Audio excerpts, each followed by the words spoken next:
What is happening, guys? Happy Wednesday. That is not a typo. That is not a misspeak. It is Happy Wednesday, and welcome to the Dynasty WarZone, the People's Dynasty podcast. On this week's show, we're going to be reviewing Dynasty through a week 2 lens. But the guy that I've always loved to look at through any lens is my co-host. You know him better as the man of the hour and the man with the power. Jerry Sinclair, buddy, what is going on? Nothing. You need to get your eyeballs checked if you think I look pretty through any lens. So I do appreciate you, though. Randall, we got fantasy football upon us. We are now getting into the meat and potatoes of the season. And by God, does it feel good, my friend? You know, it does. Let me get a little bit of a pluggage out of the way, and we'll get right into it because we literally have an hour, like 1 hour, and that's part of the plug. So we're streaming live on the Player Profiler YouTube channel and on the Player Profiler X/Twitter account, which is awesome. But we've only got an hour because the hour before us was Dear Miss Fantasy with Tara Victoria. Then you got me and my buddy Jerry. And then when we're done at 9 p.m., stick around. Don't tune out. You'll get Bradley Stalder and Ryan Reynolds. Not that one, but Ryan Reynolds on Man versus Machine. So a lot going on at Player Profiler, especially on the live streams. Leave a comment. We've already answered one would you rather type question, and we're off and running, Jerry. So first thing, if you saw the beautiful thumbnail from our girl Brittany, it's got Isaiah Pacheco and the Red Cross. Now, when you see the Red Cross, Jerry, what do you think? You know it's not good, buddy. Casualties. You show that Red Cross to anyone if you're in the military. First of all, thank you for your service. But you show it to any family members or friends who have been in the service, they'll tell you that means casualties. And man, it sure feels like we've had a ton of casualties. You know, and I made a list from Tua, Cooper Kupp, Puka, Debo, Jordan Addison, Isaiah Pacheco, Christian McCaffrey, Jordan Love, Joe Mixon, Kenneth Walker, A.J. Brown, and Evan Ingram. And those are just the ones that are going to miss like more than a week. And it's week 2, Jerry. So my big question in this first segment is, how do you handle injuries on your dynasty rosters? Alcohol. That's the answer. That kind of smooths over the pain. Hard alcohol. Like beers, you got to drink way too much of it, way too many calories. It's like straight whiskey. Really vodka if you're just going to do it, because, you know, it's paleo. Vodka is paleo if you didn't know. Listen, what you got to do is just let it run its course. If you want me to be honest, don't overreact. Don't blow anything up. Your guys are going to come back at some point. It's a long season. You got, 12, 13 weeks. So, yeah, it sucks to lose somebody for 3, 4, or 5 weeks, but that's going to happen to other people down the road too. Listen, bourbon feels good. Takes the pain away. It also dulls the senses a little bit. Let's not dull them too much. Long season, play sharp. But also, there's a mean-ass game. No getting around it. I say it, I feel like every single week that this game's hard, it's tough, and it punches us in the face. Just don't be an idiot. That's the biggest piece of advice I can give everybody for this. Deal with it. It sucks. Stuff it down. Take it, take all that anger and all that depression and all that pain and all that roster masturbation that you did all season. That's gone. That joy is gone. Stuff it down. Hide it. Eventually happiness will come back to you. First of all, several things that you brought to mind there. When, last week I was in Vegas for work, and I've never known someone to bring alcohol to Vegas. But my coworker is a bourbon man, and he brought it's a little I won't call it a souvenir bottle, but it was a small bottle of Blanton's bourbon. And we literally brought it down into like a little lounge area at Resorts World. And my coworker, my boss, and I, we sat there and we had a little Blanton. So can co-sign with you and Rubio in the chat that bourbon is in fact the way. I like the term that you used, stay the course. A little side note, if you want to support a military-based business, there's a group of guys, ex-military, who sell apparel, and the brand is called Stay the Course. Shameless free plug because they're good guys and they served. But you just stay the course. This is why you listen to the Dynasty WarZone. This is why you listen to the Sonic Truth Dynasty podcast. This is why you listen to the FF Dynasty. Because you should have a roster of guys to be able to step in. You know, maybe it's a Bucky Irving. Maybe you don't love it, but you've got Zamir White. Maybe you don't love it, but you've got a couple of guys that Jerry and I have been talking about this off season that will be able to stem the tide, if you will, to get through. I will say this, speaking of stay the course, it's the same thing we always say when there's a criminal offense, which seems odd that you would lump that in with injuries because injuries happen literally every single week. You don't get a criminal offense every single week, but you get one more often than we would want to deal with. It's the same thing.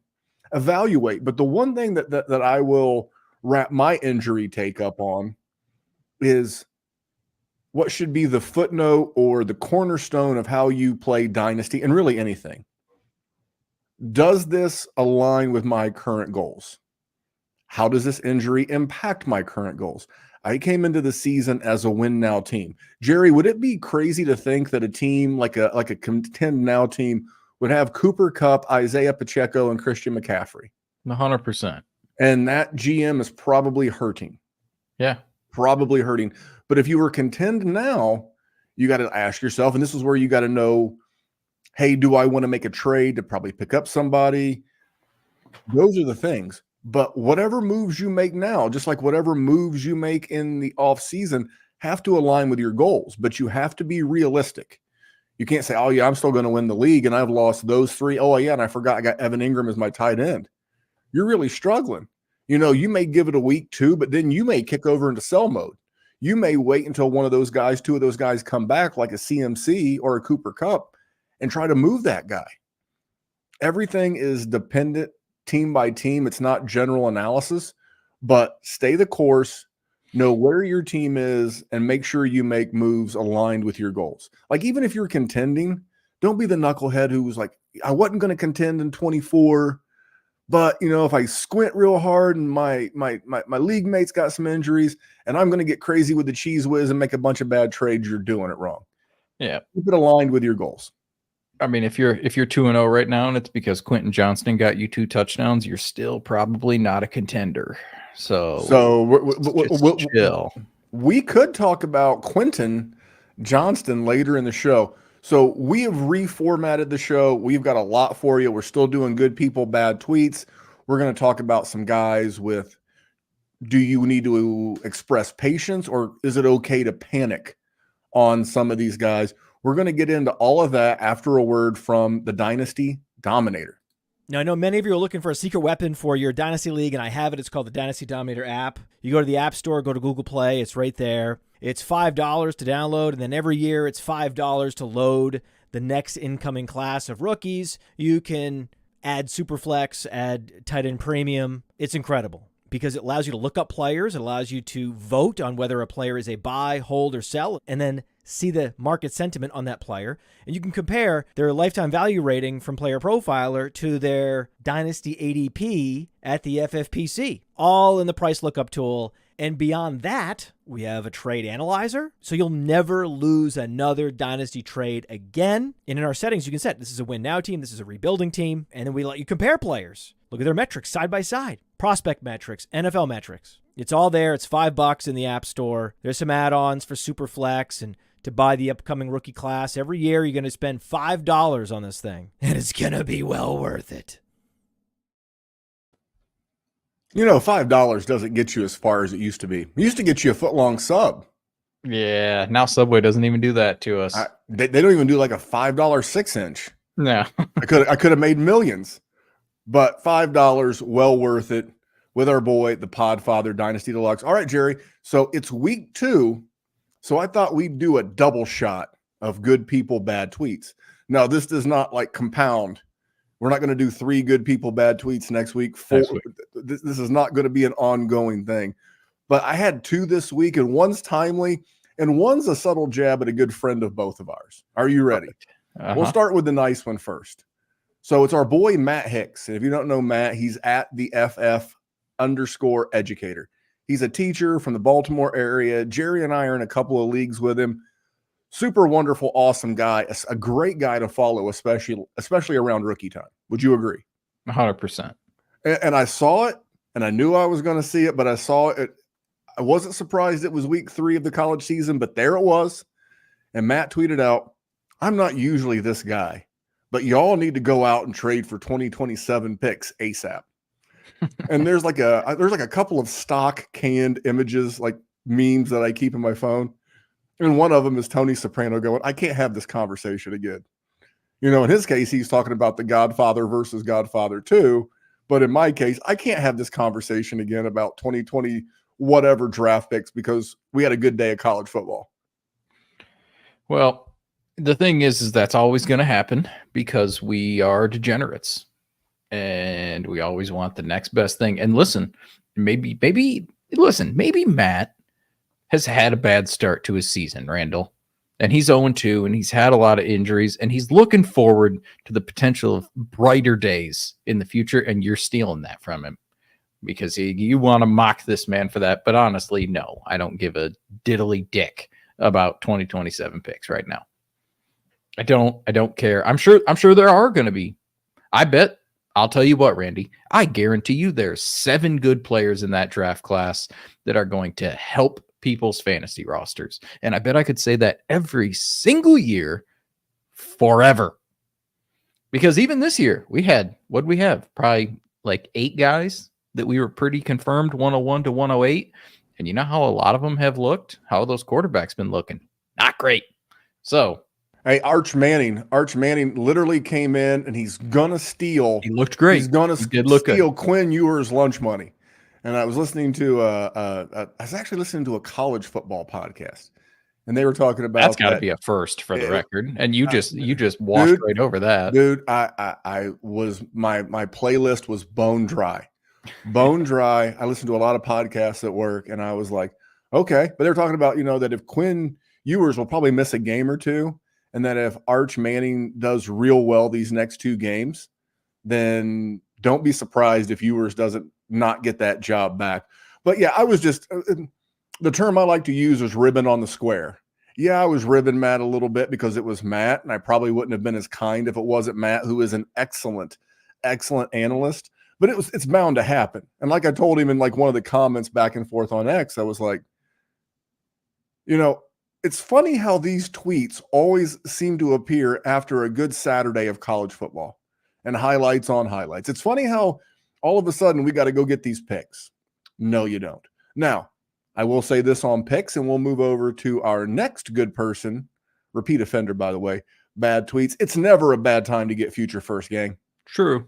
It has nothing to do with the class or anything else. It's the only thing that you'll have on your roster that will appreciate value. Even your best player, your absolute it's stable.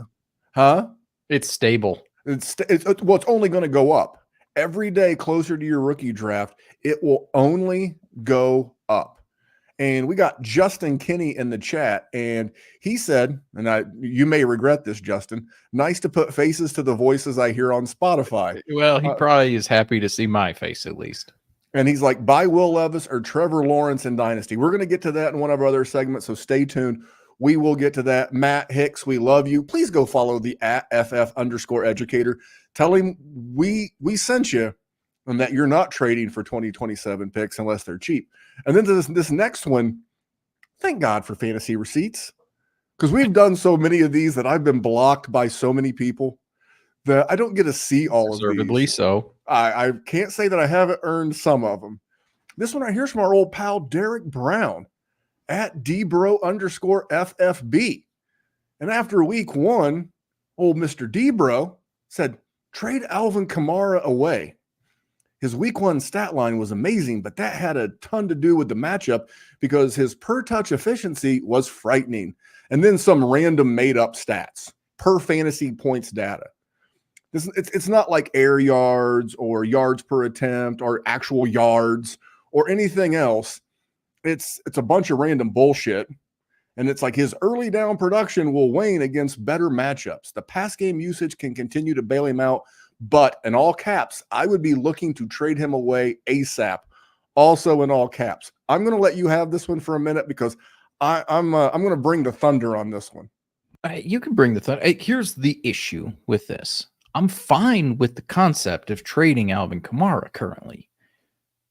but I need to know what for, and I need to know better reasons.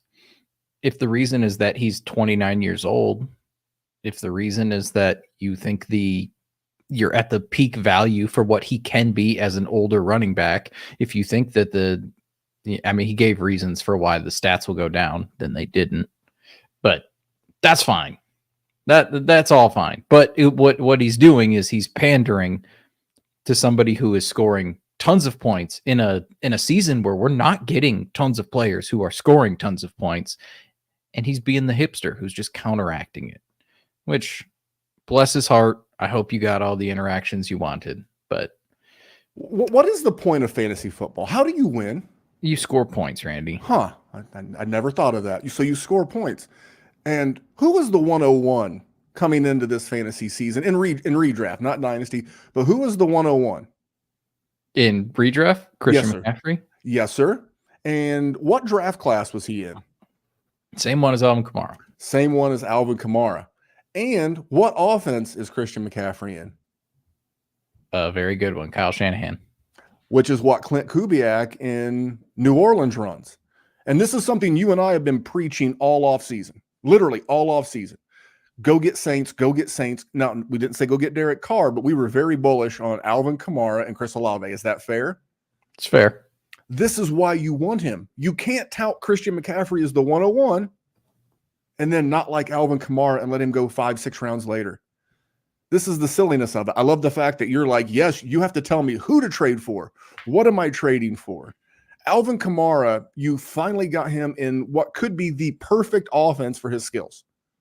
Literally. I think when healthy, he's as good, if not better than Christian McCaffrey. And now he's going to be in the same offense. Now it's a 1-to-1. It's 1-to-1. Same age, same draft class, now the same offense. Quarterback notwithstanding. But everything that you loved about Christian McCaffrey, and we can debate McCaffrey versus Kamara from a dynasty perspective. I know Kamara's played more games. He's not had the 2 mega blow-up seasons, but he's been that top 5 running back every single year. He doesn't get suspended for fighting a man. Yeah. So why would you want to just proactively trade the thing that we're all trying to get? That's why this was a good people bad tweets. On top of that, then he goes out and scores like 44 points and gets down. Yeah, no, he dropped his nuts on me in a couple leagues, so that's just great. But no, if you want to trade for him, or trade him away. Like, I'm fine with that. But you have to understand that you're pissing points down, so it has to be a specific situation. And if you already have Alvin Kamara on your team starting the season, it's very likely that you intended on contending, because why in the hell otherwise would you have him on your team? So if you're in a situation where you're contending in Dynasty, why trade him? That seems dumb. Now, you have to know that he's probably going to die on your team. So if the argument is that you don't have a contending roster, which why you had him, that's a separate argument, and you want to flip him, it's just tough. I'll just say this. It's hard to say he's going to die on your roster. What would have been the difference except for last season as to why you wouldn't have wanted Alvin Kamara at cost versus Christian McCaffrey? They're the same age. Yeah. Same draft class, but one guy was, even in a lot of dynasty circles, was considered a top 5-6-ish running back at the position when you can get very similar points for a whole lot less value. So I'm gonna end this segment on Jerry's advice because it's very shockingly sage and really foolproof.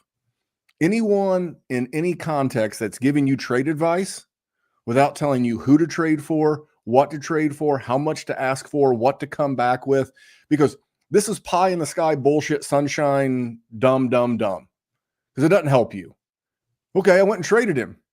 I got Zamir White, Jordan Addison, and Isaiah Likely. Well, I traded him. I did trade him, but you're not helping anybody with that tweet. Dumb tweet, good people, dumb tweet, bad tweet. We are moving on to the new segment. Jerry, you ready for a new segment? I'm never ready for a new segment, but here we go. Off and running. It's that time of the year. We're 2 weeks in, and I'm getting a lot of questions, a lot of things about, are you freaking out by? It's usually our patrons at patreon.com/Dynasty WarZone. And it's panic or patience. So I'm going to hit you with two guys. You have no idea who these are. Okay. And I'm going to ask you, are you telling the GMs of these players to panic? It's okay to panic. Or should they express patience? All right. Are you ready? Yep. Oh, yeah. Always. Let's go with a guy who plies his trade about 30 miles from where I sit, and that's Michael Pittman Jr. Has struggled down the first 2 weeks of the season. Anthony Richardson's not looked great, Jerry. If you have Michael Pittman as your wide receiver 1 or wide receiver 2, are you panicked or are you showing patience? Panic. Now, here's the thing. Alec Pierce, who's just a guy, right? He wasn't drafted earlier in our rookie drafts. He's doing just fine.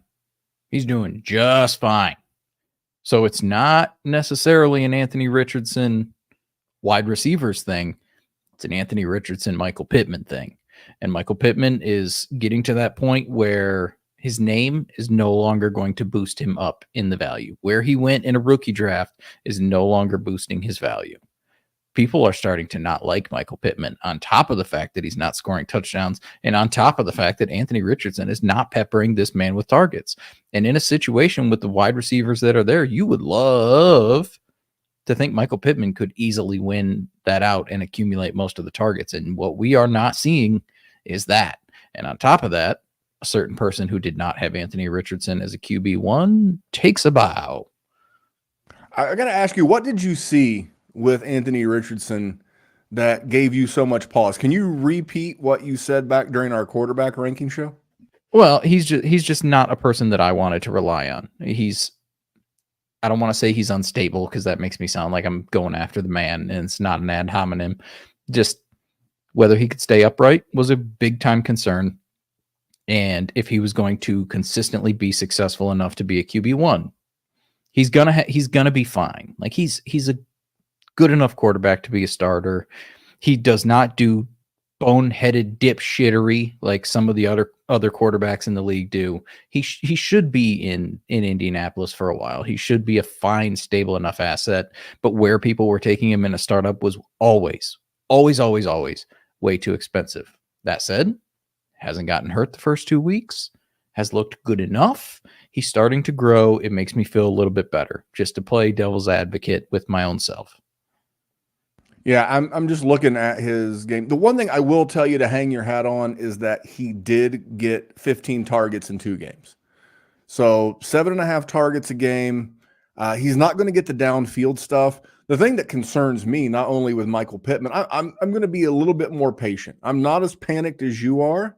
I understand why you would be, especially if you if you did your build around more of like the running backs and you got a Breece Hall and a Jahmyr Gibbs or a Breece Hall and Bijan or something because everybody else was going wide receiver, and like you kind of went contrarian and took Michael Pittman. I could see where you would be really nervous. But I have seen Shane Steichen have so much success with so many different types of quarterbacks, from Justin Herbert to Gardner Minshew to Jalen Hurts and everybody in between. Part of it is we have to understand that Anthony Richardson hasn't played real football in almost a year. He played the first 4 games. Then he was out with shoulder surgery, which messes with your mechanics. He didn't play a bunch in the preseason. I'm not telling you to go buy either one of these guys, but based on a lot of that, I think it'll turn around for Michael Pittman. I'm not sure that Anthony Richardson's going to return top 5 at the QB position the way people thought he was, but I'm going to have a little bit of patience, a little. No. If we have 2 more bad weeks, we'll be doing panic next time. 100%. And I don't want to say that I don't think Anthony Richardson can get there because he has shown growth. It has not been set the world on fire, Lamar Jackson stuff, but he's grown, and that's good. My fear with Michael Pittman Jr. is not that he's just going to be bad, because I don't think he is bad. My fear with him is that the value increase is just not going to be existent. He is steadily on his way to being Amari Cooper, but a little bit worse. Amari Cooper came in, was a nice early rookie pick. Everybody thought he was going to be great, and a whole bunch of 1,100 yards. which is essentially what Michael Pittman has been. Now, Amari Cooper has had little flashes where he's had better seasons than that. He's had seasons with more touchdowns than that. We haven't seen it from Michael Pittman yet, but we've still got time. I think he is a championship level wide receiver 3 on your team and a mediocre wide receiver 2 for everybody else. Like if you've got to start 3 wide receivers and you've got Goonie 1 and Goonie 2 and you've got to plug in Michael Pittman as your wide receiver 3, I think you're still set. I think that's fine, but that's a very specific situation, and he is not universally helpful to everybody in every situation. All right. Well, you're more panicked than I am. I'm going to be a little bit patient. Let me bring up one of my favorite guys. I did not intend to make this an AFC South conversation, but I'm going to go to Trevor Lawrence. After 2 games, are you having a panic attack or are you having patience? I think I'm still patient with Trevor Lawrence, and that may just be that I'm an idiot, Randy. That I'm not giving up on the man. You're not going to get an argument. Keep going. Well, that's well deserved. I'm not ready to give up on this dude. The passing has been pretty awful. Like he's had under 200 yards both games or close. I think he might have gotten more against the Browns. 162 and 220.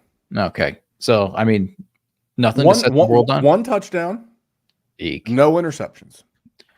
Which is, at least he's got no interceptions. But also, the entire passing is down throughout the league. So, take those numbers while they would sound absolutely egregious 4 years ago. It's not as bad comparatively. It just seems like it's a situation that he got overhyped. He was a great prospect. He has had some struggles. We're seeing this exact same thing with Caleb Williams currently, which is why we say don't get your panties all in a bunch whenever everybody starts hyping up the rookie class because it's a learning curve. Trevor Lawrence is fine. He's not winning me championships. And I think that's what people thought he was going to be, myself included. Don't get me wrong. But if I'm in a super flex team and I have Trevor Lawrence, I know I have a stable, good QB2 who in the future can easily grow into a QB1. And I'm pretty cool with that. Well, here's what I'm going to hit you with. Look for common opponents and points scored. Now, Trevor Lawrence has played the Dolphins. Josh Allen has played the Dolphins.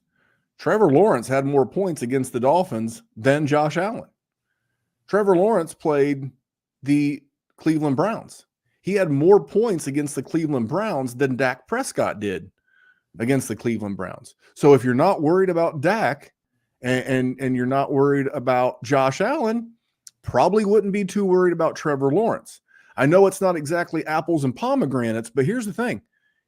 Trevor Lawrence has more fantasy points on the season so far than Dak Prescott and Brock Purdy and Aaron Rodgers and Justin Herbert and a lot of guys that we were very bullish on. Also, he has less than 1 point different from Joe Burrow. He's 4 points or 2 points a game less than Patrick Mahomes. So don't get it twisted. Is he disappointing? Not really, because if you go back and look at our rankings, we had him around a QB2. He is a QB2. I think that his name tells us more, or it makes us expect more because he's Trevor Lawrence. And this is something that I think Caleb Williams is going to experience a lot over the next handful of years because he's yet to throw a touchdown. Seems like kind of an ass so far, but this is not a Caleb Williams show.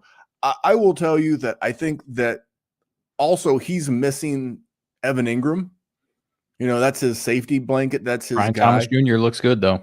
That boy's been looking good. Brian Thomas Jr. looks great. Again, it's all about perspective. I think that if the actual Jaguars were 1-1 or 2-0, we're not having this conversation. Which they could be. I mean, Travis Etienne fumbled on a goal line. Like they've been close. There has been things.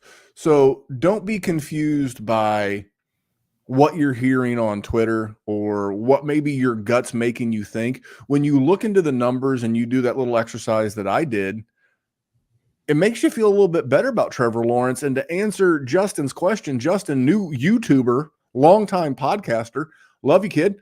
I want Trevor Lawrence, and I'm a Will Levis guy. So to answer Justin's question, yeah, I 100% want to go out and buy low on Will Levis. Excuse me, not Will Levis, Trevor Lawrence. I'm the Will Levis guy. That might have been like the one-off season take that I'm struggling with, because here's the thing. Overall, like, he's had some good moments, but dude, when it comes to making one dumb ass, boneheaded, cost your team the game decision, which doesn't necessarily kill you in fantasy football all the time, but dude, it most certainly kills you in the real NFL. And my fear is that his teammates will turn on him. But I will say this with Will Levis, if you can get him cheap enough, Rand Carthen, the new GM, the reason why he's there and Mike Vrabel's not is that he believes in Will Levis. So you're probably going to get the season. I don't think you're going to get the Bryce Young treatment, but I would rather have Will Levis than Bryce Young. But I would rather have Trevor Lawrence than Will Levis. I mean, yeah, I'd definitely rather have Trevor Lawrence. Dude, if I mean, we're getting ready to go to our second and final commercial break, but if you tell me from today going forward, September 18th, 2024, that Will Levis has more starts the rest of their careers than Bryce Young, I am 0% surprised, because a big physical specimen of a man, see Sam, Darnold, yeah, and Jerry Sinclair, but those big guys with impressive athletic skills, they're always going to get additional chances, and everyone's going to think they can save him.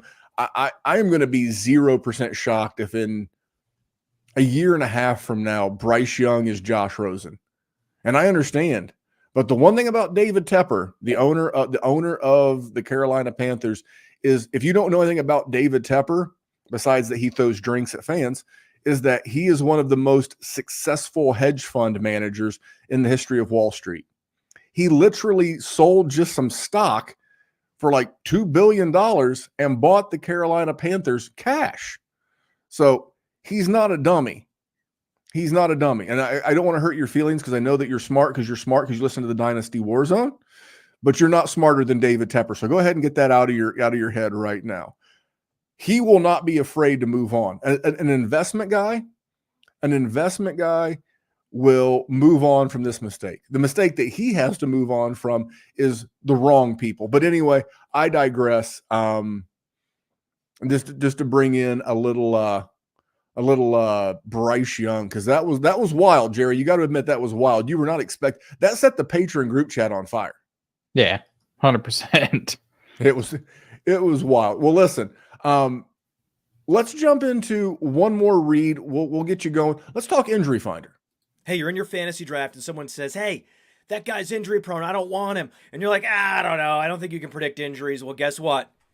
Now you can! Injury proneness is real! At Player Profiler, we have the data on these players, and it's all in the Injury Finder app. Their injury track record back through time, exactly where they were injured, how severe it is. We look at the BMI data, and we crunch it all together, and we give you probabilities that a player will miss multiple games this NFL season, as well as the complete database of NFL injuries and the ability to compare two players and look at their injury track record. The Injury Finder is powerful, and it's only $5. If it's worth it to have that peace of mind when you're drafting, go get it. You know, that commercial reads a little dated, because, you're past your fantasy draft. But people who could use the Injury Finder are dynasty gamers. I'm going to tell Matt he should rewrite that copy and redo that spot, because, you can look at the Injury Finder and see what the write-up is on guys like Cooper Kupp, guys like Puka Nacua, guys like Tua, all of that. What does the Injury Finder say? If you're in a league that's $50, and let's be honest, most of us play in 3 leagues, 5 leagues, 20 some leagues, playing a lot of leagues. So it's probably for a lot of money. It might be worth a $5 investment to do some injury research. Is that fair? Yeah, that's fair. I think it is closer to 30. So yes, $5 is nothing in the bucket. If you play $10, $50 leagues, that's $500.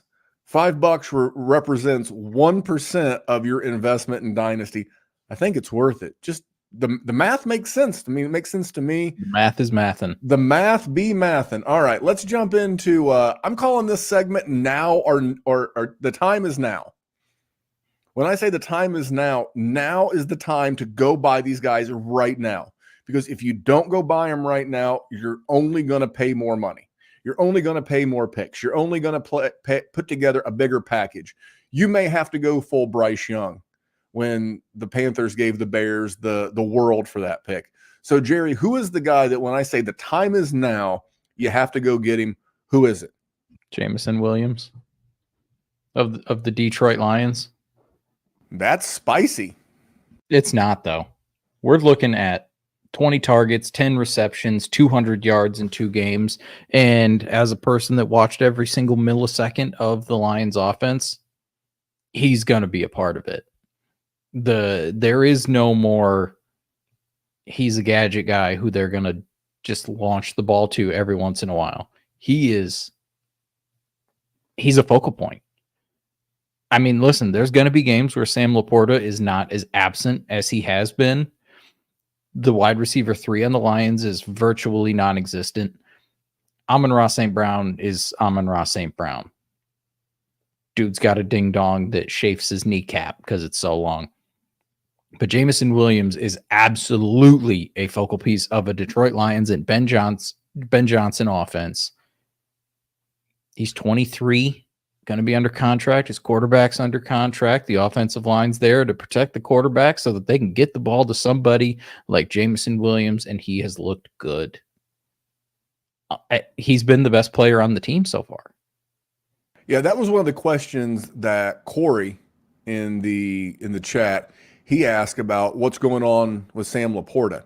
And I'll start with Sam Laporta, then I'll talk about your boy Jameson. With Laporta, he's just on the wrong end of variance. 100%. You know, I have to have this conversation with because people don't always get variance in what it means. That's why it's called an average. And I also go to baseball, batting average. I had a kid last year that was on, to use a poker term, he was on a sun run. He was hitting like 450. And then over the last month, he was hitting like 333, which is still really good, but it's not 450. He's like, what am I doing differently? And I was like, brother, you're on the wrong end of variance. Everything couldn't have been better for you the first 2 months of the season. Now you're just, you're coming back down to level. You're hitting like just above or right at 400. Dude, brother, you're cool. It's the same thing with Sam Laporta. Brother's cool. It'll come around. I was going to pull up. I think what Jared Goff have 51 pass attempts the other day. It started with a 5, which should not happen ever with our running backs, but it's going to happen again this weekend because they're playing the Arizona Cardinals, and that's going to be Grenade City. I want to believe in Jameson Williams. Currently, the wide receiver 6 on the season, averaging 19 points a game. I will tell you this. I will say this, and someone earlier in the chat asked DK Metcalf or Zay Flowers. If I'm in a redraft league, I'm taking DK Metcalf because he's going to win me weeks. If I'm in a dynasty league, I'll take Zay Flowers. I will tell you this, though, that if you like that kind of DK Metcalf, and Marvin Harrison's different, even though he had that stat line last week. If you're looking for that guy who can go 4 for 180 and 2, which was pretty much what Marvin Harrison Jr. did last week, but that there are going to be weeks where he goes 3 for 20, that's Jameson Williams. You want to talk about the quintessential wide receiver 3 on your roster that you can 100%, just, crush a week for you. So I love guys like that, especially in the wide receiver position, the flex position. I think that is a great call. My guy was going to be Chris Olave because we were right on the Clint Kubiak offense. You know what? Mine was almost Chris Olave too, buddy. Because don't let the big Rashid Shaheed games fool you. He's going to wind up because the first game they were just blowing the Panthers out. And he still had 4 for 80, if I remember correctly, somewhere in that neighborhood. Go back and look at the Shanahan like Brandon Ayuk. Hell, I can take you back to Pierre Strong. I mean, there are so many guys that have flourished in the Shanahan offense, and I 100% like Rashid Shaheed. We've been a big Rashid Shaheed shop, but Chris Olave will find. Mine's Jonathan Brooks. Out of sight, out of mind. But it's only going to be, and this is what happens, it's only going to be another week, maybe two, before the season-long content creating slapdicks start talking about, oh, go pick up Jonathan Brooks, get him in a trade, Jonathan Brooks in about 1 to 3 weeks is going to start flooding your timeline with Jonathan Brooks.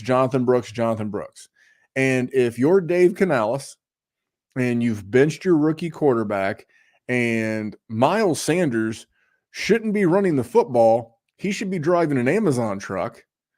Chuba Hubbard has not flourished. What do you think they're going to do? Now, there'll be an on-ramp. He'll be a little slow. But what are they going to want to do? They're going to want to run the ball, lean on that. And at the dynasty running back position, how many guys get you excited not named Breece Hall or Jahmyr Gibbs? And this is a guy that could easily come in there and have a big back half. And if he does what I think he will do, and I'm really talking week 9 going on, because I'm going to give the guy a couple of games to get warmed up. He's a rookie. But I think this guy is absolutely going to feast, and he's going to be one of the hardest running backs to get your hands on in 1 year. What do you think about my Jonathan Brooks take? It's a good one because the running backs there have been goddamn awful. And I say that with my whole chest because we've got our relegation league that Neil set up where there's several divisions. And if you win the division, you move up. If you lose, you get last, you move down a division.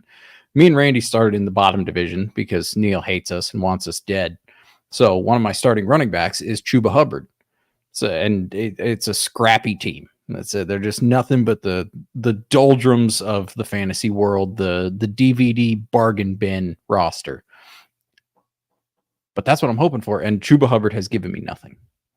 And Miles Sanders is Miles Sanders. Notice how we've said his name 3 times on this podcast. And is that like Beetlejuice? Yeah, absolutely. Nobody expected that nonsense. Speaking of which, I mean, the second one just came out. I'll probably not going to see it in theaters. Yeah, you got to give me an update. I know you and Mrs. Jerry go see a lot of movies. Yeah, true. Here's where I'm at with Jonathan Brooks. I think he was the best running back in this draft class. And I think once he is in there, I think it is still going to be a struggle because that team is balls. And not in a good way, in the grossest, sweatiest, nastiest ways you can imagine. That is an awful team to watch play football. And I apologize to anyone who has been on watching Red Zone and it has switched to the Carolina Panthers on offense. Because that hurts our eyes. And Scott Hansen doesn't deserve to watch that because that man is a national treasure. So it'll be tough. And so I think the acquisition time period for Jonathan Brooks stems from now until the end of the season. Once we hit the off season, then we're no longer scoring points. And then it's just based on the fact that he's a 23 or 24-year-old running back. He's got a long contract, blah, blah, blah, blah, blah, blah, blah, draft capital, like we do because we're psychos. But in the meantime, it'll be a little trouble. We're going to get there. The reason why I'm so bullish on Brooks is that what is the Carolina Panthers? They are bad. They're bad. What do bad teams do? They lose games. What does that get you? Check down targets. Check down, check down, check down. That's where he's going to come in. I think he's going to be a better version of what Rachaad White was last year. Dude, Rachaad White finished top 5. The kid's a physical specimen, and I'm telling you, the price is only going to go to the moon. First game, Texas is doing well in college. He played in Texas. Hey, speaking of Texas, I was doing some research for this show. 2 years in a row, Brian Robinson has more fantasy points to date than Bijan Robinson. And last year it took Bijan until week 14 to overtake Brian Robinson. We'll talk about Sells here in a minute. Are you nervous about Bijan? The Tyler Algier usage is wild. Is got to pucker your butt. It really does. I mean, I'm worried to an extent, but also he's not going anywhere. You know what I mean? Like he's No, yeah, he's always gonna be the guy there, and he's gonna get workload. So like you're excited about it, but also it does suck that he's not just dumping on the whole league like everybody wanted.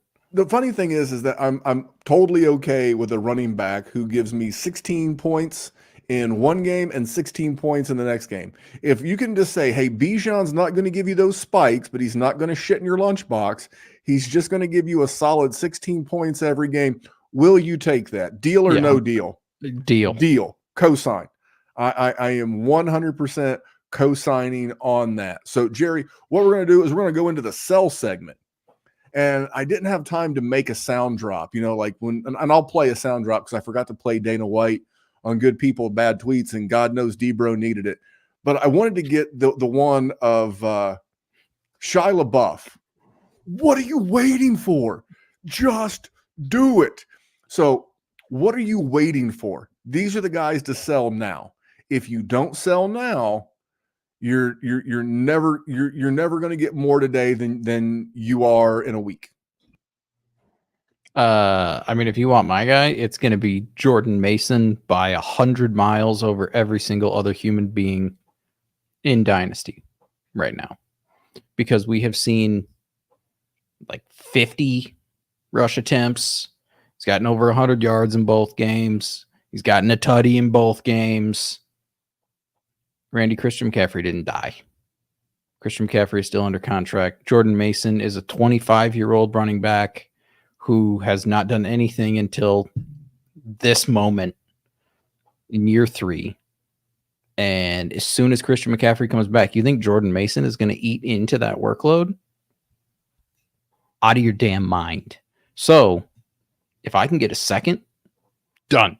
Sold American, and I'm going to be the happiest motherfucker that has ever lived on the planet. If I have to send you a third with Jordan Mason so I can get a second, deal.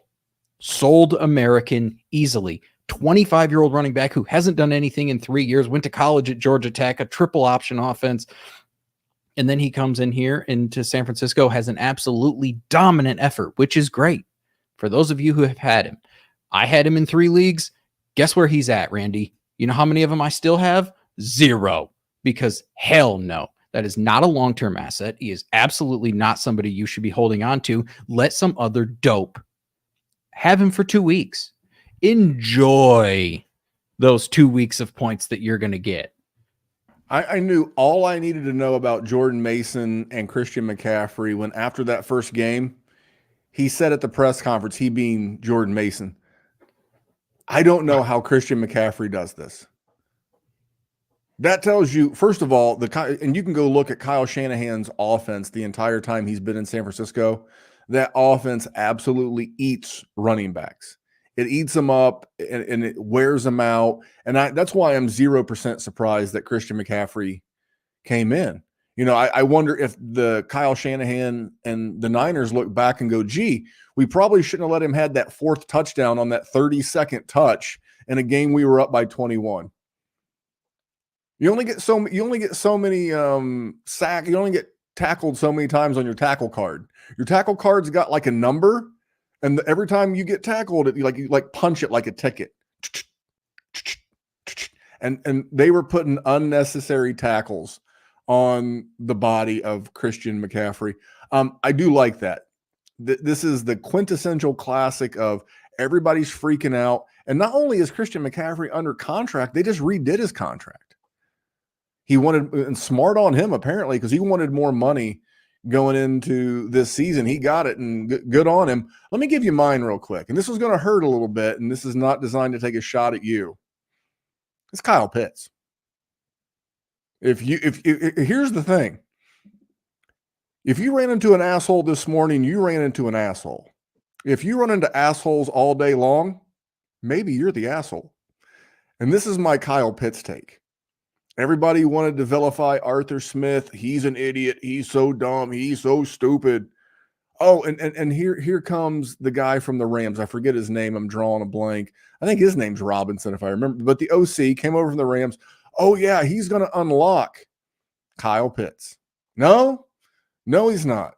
Because Kyle Pitts Oh, but Kyle Pitts, he's going to run wide receiver snaps. Oh, really? He ran like 70% of those, in his career prior to this, but you just put some random shit on Twitter, people lose their mind. I'm telling you, I'm not going to go as far as to call him a bust. What you're hoping for, here's the hope, the absolute ceiling for Kyle Pitts. You're hoping for a Evan Ingram style resurgence on another team in a couple of years, because I don't see it in Atlanta. Kirk Cousins came in a game they were down, moving the ball. Finally, I mean, and you had to have had some concerns about Drake London. He kind of bailed his GMs out with that last-second touchdown, which was great because the idiots at the Philadelphia Eagles deserved every goddamn second of that loss. Dummy. Yeah. How dumb do you have to be, dummy? It's like literally just run the ball, but no, instead we're going to try to pass the ball. I mean, Saquon's got to catch that ball too, though. But yes. But you know what? As a leader, I don't believe in putting people in situations to fail. And that's a situation, no matter how good and how much money he makes or how good Saquon Barkley is, you're only putting him in this position. You're only putting him in this position. You want to put the ball in Saquon Barkley's hands? Cool. He's been great. He was on last week's awesome thumbnail on YouTube from our friend Brittany with him and the clown emoji, because I was the clown. But that's why you got him. That's why you paid him this money. That's why you stole him away from a rival in the New York Giants. You run the ball. But yeah, I if you can get out for Kyle Pitts for a first, or you can go out and get someone that you like, then by all means, I'd take any first for him in a tight end premium league. I'd take any first, especially if I had anybody with any upside whatsoever on the back end, Jerry. Now, I know this hurts. Kyle Pitts, one of your guys, but I ain't seeing it. And this is 2 times. Like, I can get it if your ex-wife doesn't like you, but if your second ex-wife also doesn't like you, might be a problem. Well, here's the thing. I got no defense for that. You're not wrong. As much, if I'm in a situation where I have a tight end of value, then yes, I'll flip Kyle Pitts for a first in a tight end premium league. It's a barren wasteland of a position, so I don't know how many people are going to be in that situation. You may just have to hold on to him, which is unfortunate, but you are going to have to temper expectations. I don't think we are set for a season of 3 receptions and 20 yards, but we're 2 weeks in and they have been carbon copies of each other. So maybe we are. And maybe I'm just a hopeless romantic hoping for my knight in shining armor to come and save me. I will say, if you're looking for a silver lining, is that Kirk Cousins, kind of like the Anthony Richardson thing, he didn't get to play a lot of football over the last 9 months. He didn't play a lot in the preseason, which means he probably hasn't worked a ton with Kyle Pitts. So there's still potential. I'm not like taking Kyle Pitts out to pasture. And I want to talk about some of these other ones because we got about 6 minutes before we got to get out of here. And for all of you watching, I can see literally the hundreds, dozens and dozens of hundreds watching this show. Stick around, because Bradley Stalder and Ryan Reynolds, again, not that Ryan Reynolds, but I think you'll enjoy these two. It's the second best Ryan Reynolds combo behind Ryan Reynolds and Hugh Jackman. If you can't get Ryan Reynolds and Hugh Jackman to do a fantasy football podcast, you'll settle for Ryan Williams and Bradley Stalder. Yeah. Zal, I hope I pronounced that correctly. In the chat, Brock Bowers. Yeah, Brock Bowers is an absolute buy. You're not going to be able to buy him, though. Well, that's the thing I wanted to bring up, is that you're not going to be able to buy him because so many services have already put him as Dynasty tight end 1, and guys that I respect, like Josh Larkey, who does content right here at Player Profiler, Jax Falcone, real name Scott. He put him as his Dynasty tight end 1. He's a podcast affiliate like Jerry and I here at Player Profiler. These are really sharp dudes. And the reason why I didn't put him on there is because he can't go higher. If you have to pay tight end 1 overall prices, then you have no equity to gain in that pick should your roster needs change. So you can't pay more than tight end 1. So if he was like the tight end 5 and they still had, I don't know, Laporta, McBride, it's like this guy just took over the world. And I don't think that's going to stop, by the way. I don't think Brock Bowers is a flash in the pan. And literally in a non-tight end premium league, I just submitted a roster with Brock Bowers and George Kittle. So put George Kittle in the tight end position, put Brock Bowers in the flex. Standard PPR, don't care. That's where I'm at. A couple of other ones, Alec Pierce, I think that was more on the sell side. You know, like if you're in a best ball dynasty league, I have no problem if you go get Alec Pierce. If you can catch because we've already seen he can win you a week. And in a guy like Alec Pierce at what I think he'd cost, which would probably be like maybe a couple of thirds in a dynasty best ball. You don't have to set your roster. That's worth it. If he wins you 1 to 2 games a season, that more than pays for itself. I see you shaking your head. No, that's a fine rationale. But when somebody says that they're a good best ball play or they're a boom bust play, that means they're bad. And that means they should not be relied on in Dynasty. So I'm not in a set your lineup format. No, sir. Yeah. I would agree 100%. God's format, you mean? Yeah. I mean, you know, it's like there's nothing wrong with dabbling with a little bit of a splashy guy. That's the word I'll use. A splashy guy. He's a splashy fella. Can we live with that?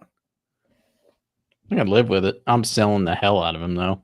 All right. Well, let's wrap this up. We got 3 minutes. Any nonsense? Anything we need to get knocked out of the way? Anything you looking forward to this weekend? Is there a matchup, a game? I'll throw out one real quick, and then I'll let you bring it home. Justin Fields. He won last week. He won the week before. He's currently like QB 20-something, and this will be a tough matchup, but I'm telling you, if they win this game, that is his job to keep. That locker room will not let them not keep him in there. Because he's a cool guy. When I say cool, like dudes like him. So please.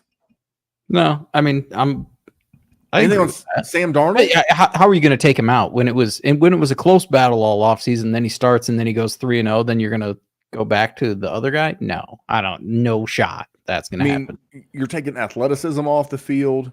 I mean, and he threw as good a deep ball to George Pickens the other day as you'll see. Yeah. You know, he's not the most accurate fella. Although, if you look at his completion metrics, he's doing just fine in that Arthur Smith offense that so many hated last year. We're literally coming down to the last 2 minutes, and we have some outs and stuff that we have to do. A little thank you from the Podfather. But what about my boy Sam Darnold? Yeah. Hey, boy's been cooking. 97 yards to JJ. Dude, and speaking of beautiful deep balls, now, JJ did his half. Like, he literally caught it at the 50-yard line. He did his half. Made the one guy miss, turned the guy around, scored the touchdown. But the first 50 yards of that was all on Sam. And that was beautiful. And one of my favorite podcasts is the John Middlecoff podcast, 3 and Out. He's like, if Sam continues to mature and grow in this offense, he's like, don't be surprised if they don't re-sign him and try to move J.J. McCarthy in the offseason. You could do worse than cheap Sam Darnold if you have an underperforming quarterback. Jerry, I don't want to forget to give Dana White, for new listeners and new people that tune in on Tuesday, like Mr. Kenny, you know, I want to make sure you get the full good people bad tweets experience. Now, normally when you say something, Dana White comes in. Dana White, what would you have told Debro about selling Alvin Kamara? This motherfucker on the planet. Holy shit. There you go. You heard it from Dana White, and now you're going to hear from the Podfather. We'll be back next week. This will be the format. Maybe next week we'll do a rookie edition. We'll do the rookie buy now, the rookie sell now, the rookie patience or panic, and we'll do it with my man Jerry. Jerry, anything to say to these nice people as we go? Nope. I would not trade Rachaad White for Brian Robinson. That's what I'll say. He would not trade Rashad White for Brian Robinson. See, if you stick around and make it to the end of the comments, Jerry and I may answer your question, which we've been doing in the chat all night. You guys, thanks for tuning in. Love y'all. We'll see you next Wednesday and every Wednesday throughout the football season. See you later, guys.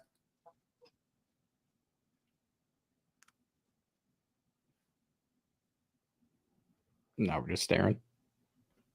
You got it, Gramps? Don't give me the finger. This is funny for everybody.